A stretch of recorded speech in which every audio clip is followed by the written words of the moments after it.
بسم الله الرحمن الرحيم وقاتلوهم حتى لا تكون فتنة ويكون الدين لله صدق الله العظيم وقال النبي صلى الله عليه وسلم الحق نور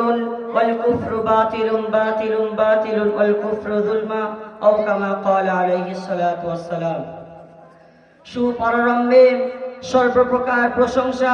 গুণগান গুণকীর্তন উপাসনা আরাধনা বন্দনা শুকরিয়া প্রেরণ করি সেই মহান রব্বুল আলামিনের শাহী দরবারে, যিনি আমাদেরকে অত্যন্ত ভালোবেসে মোহাব্বত করে দয়া করে ইহসান করে এই পরাধীন ভারতকে ইংরেজদের হাত থেকে ছিনিয়ে নিয়ে স্বাধীন করে এবং আমাদেরকে স্বাধীন নাগরিকত্ব দান করে আমাদের হাতে তুলে দিয়েছেন। তাই তার প্রতি সকলে এক কণ্ঠে বলে আলহামদুলিল্লাহ।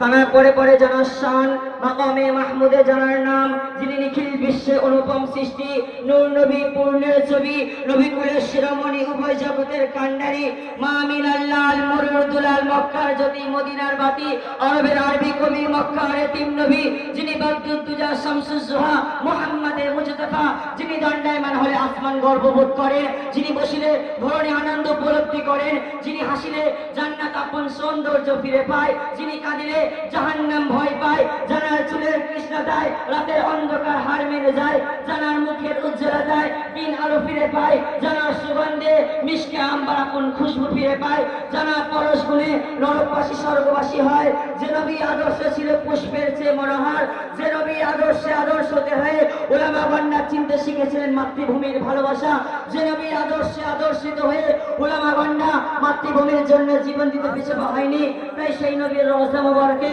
লক্ষ্য করি দরুদ সালামের নজরানা অপরন্ত অবিশ্রান্ত অনবরত অগুণান্বিত বর্ষিত সকলে কণ্ঠে বলি সাল্লাল্লাহু আলাইহি ওয়াসাল্লাম। ফাঁসির মঞ্চে গেয়ে গেল যারা মুক্তির জয়গান, ফাঁসির মঞ্চে গেয়ে গেল যারা মুক্তির জয়গান, যুগে যুগে যারা করলো অবিরাম বিপ্লবী অভিযান, যে বীর সেনানীদের রক্তের বিনিময় এদেশ হয়েছে জয়, যে বীর সেনানীদের রক্তের বিনিময় এদেশ হয়েছে জয়, ইতিহাসে কেন পাই না খুঁজে তাদের পরিচয়। বন্ধুগণ, আমরা প্রত্যেকেই জানি যে আজ থেকে ৮০ বছর পূর্বে এই ভারতবর্ষ ছিল অত্যাচার জালিম ইংরেজ শাসকের অধীনে।